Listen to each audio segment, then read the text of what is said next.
મને કબરમાં હાલમાં endoscopy operation કરેલું છે. ઓપરેશનના આગલા દિવસ સુધી એટલી હદથી તકલીફ હતી કે નથી મારાથી બેસાતું, નથી એકદમ સુવાતું. એનાથી લઈને અત્યારે એકદમ નોર્મલ થઈ ગયો છું. ઓપરેશનના 2 થી 3 દિવસમાં જ જે મારું ડેલી જે કામ છે એ હું જાતે જ બધું કરવા માંડ્યો છું. મારું નામ સંજય વાળા છે. મારી ઉંમર 27 વર્ષ છે. મારું મૂળ વતન રાજકોટ છે. રાજકોટની બાજુમાં શાપર વેરાવળમાં રહીએ છીએ. હાલમાં મારો રાજકોટમાં રેકોર્ડિંગ સ્ટુડિયો છે, શાપર વેરાવળ મેક્સ મ્યુઝિકના નામથી છે. હાલમાં તો મને બેક પાનનો સાહેબ દુખાવો છે, છેલ્લા 5 વર્ષથી થાય છે. તો સાહેબ પહેલા મોર્નિંગમાં આપણે બેડ ઉપરથી ઉઠી ના શકીએ, ઉઠી બી જઈએ આપણે તો ગાડી ના ચલાવી શકીએ, ગાડી ચલાવીને આપણે કામ પછી તો ચેર ઉપર બેસી ના શકીએ, અને પાછળ રાત્રે ઘરે આવી તો એ દુખાવો વધી જાય છે, પાછા સૂઈ બી ના શકીએ આપણે. અમે હોસ્પિટલ આવ્યા ત્યારે સરને મળ્યા છીએ.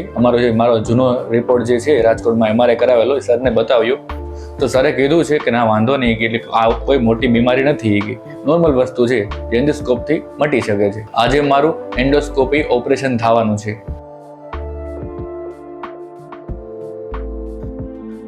મને કબરમાં હાલમાં એન્ડોસ્કોપી ઓપરેશન કરેલું છે. ઓપરેશનના આગલા દિવસ સુધી એટલી હદથી તકલીફ હતી કે નથી મારાથી બેસાતું, નથી એકદમ સુવાતું. એનાથી લઈને અત્યારે એકદમ નોર્મલ થઈ ગયો છું. હાલમાં તો ગમે એમ કે ખુરશી પર બેસાય તો પાછું ઊભું થવાનું મન ન થાય. રાત્રે આપણે ઘરે સૂઈ તો સુવાય બી નહીં, અને બેડ ઉપર સૂઈ જાય તો મોર્નિંગમાં ઊભું થવાનું મન ના થાય. ઓપરેશનના 2 થી 3 દિવસમાં જ જે મારું ડેલી જે કામ છે એ હું જાતે જ બધું કરવા માંડ્યો છું. આજે મેં ઓપરેશન કરાવ્યા એના 15 દિવસ થઈ ગયા છે, અને આજે 100% મને સારું છે. બધા જ કામ કરું છું. મારે જાતે સ્ટુડિયો જાઉં છું, બધું વર્ક કરી અને ઘરે આરામથી બેડ પર સૂઈ અથવા મોર્નિંગમાં કોઈ જાતની તકલીફ હવે થતી નથી. મારો હાલમાં રેકોર્ડિંગનું કામ છે, તો સતત બેસીને જ કામ કરવું પડે. એટલે પહેલાં મારે એવું બેસાતું નહીં, 5-10 મિનિટ બેસી તો પ્લસ ઊભું થઈ જવું પડે, નકર તો બહુ કમરમાં દુખાવો થતો.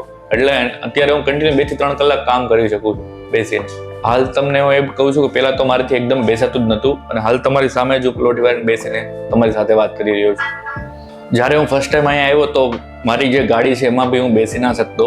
એટલે હાલ હું રાજકોટથી અમદાવાદ જાતે ડ્રાઈવ કરીને આવ્યો છું. હા ના, આપણે ફર્સ્ટ ટાઈમ હિતેશ સાહેબને મળ્યા આપણે, એટલે થોડું ગાઈડલાઈન કરી કે એમાં ઓપરેશન નોર્મલ હોય છે આવું બધું. શરૂઆતમાં મને બીક બહુ લાગી હતી આ વસ્તુથી, પણ થોડોક એને સમજાવ્યો ને સ્ટાફ બી છે એમને બી થોડો સમજાવ્યો, એટલા માટે હું તૈયાર થઈ ગયો.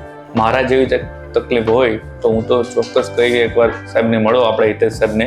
અને ચોક્કસ હતી બધા લોકો કહે છે કે ઓપરેશનમાં આ થાય તે થાય, એવું કાંઈ થતું નથી. તદ્દન ખોટી વાત છે. એના માટે 100% ઓપરેશન કરાવવું જોઈએ. તો thank you so much Hiteshbhai Patel અને એની ટીમનો.